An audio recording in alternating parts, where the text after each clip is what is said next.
हमारे सनातन धर्म में ब्रह्मा जी हैं, उनका 4 मुख है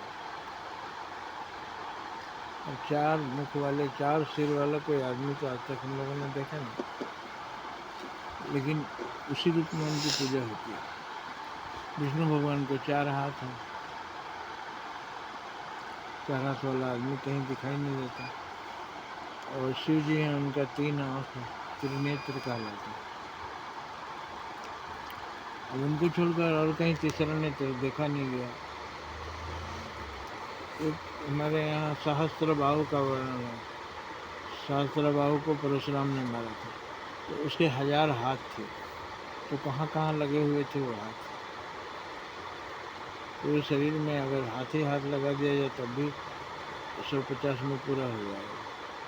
पीठ में भी हाथ लगा दिया जाए, पेट में भी हाथ लगा दिया तो भी 150 होगा, 100-200 हो जाएगा।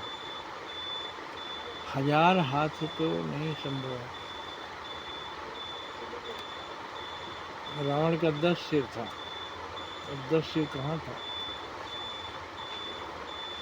जब रामलीला करते हैं तो 10 सिर एक लाइन से जोड़ देते हैं, 5 इधर 5 उधर। कैसे 10 सिर काम करता था। दूसरे धर्म वाले मजाक बनाते हैं और हम अपना बचाव नहीं कर पाते क्योंकि हम जानते नहीं। हनुमान जी को पंचमुख बनाया गया, शिव जी को पंचमुख बनाया गया, 5 मुख।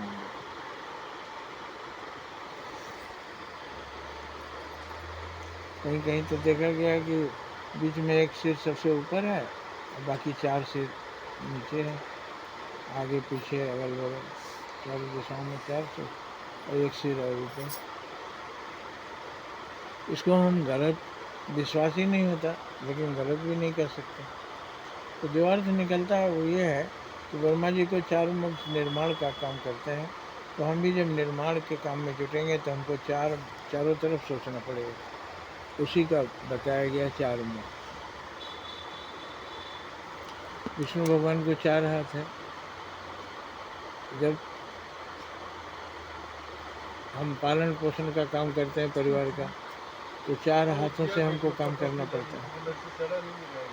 4 हाथों से काम करेंगे, 2 हाथ में 4 हाथ लगाना पड़ता है। ये सब भावनात्मक है, ये सब समझने वाली बात है, ऐसा स्थूल नहीं है। ये इसका भाव समझना होगा। शिव जी को तीसरा नेत्र है, क्रोध की ज्वाला जब खोलते हैं तो सारा संसार जल जाए। क्रोध की आँख है, तो रक्षा करने वाले को क्रोध का आँख रखना पड़ता है दुश्मनों के प्रति। 1000 हाथ वाला जो सहस्त्रबाहु था, उसका मतलब 500 सिपाही उसके साथ चलते थे तब ना 1000 हाथ हुआ। तो ये सब समझदारी की बात है। इसका शब्दार्थ नहीं देखा जाएगा, इसका भावार्थ देखेंगे तब क्लियर हो जाता है। हाँ, ये सही है।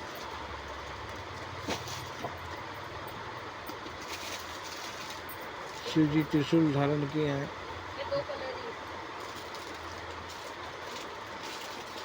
ब्रह्मा जी के कमंडल में है, ब्रह्मा जी ब्रह्मास्त्र लेकर चलते हैं, विष्णु भगवान चक्र लेकर चलते हैं, शंख लेकर चलते हैं, गदा लेकर चलते हैं।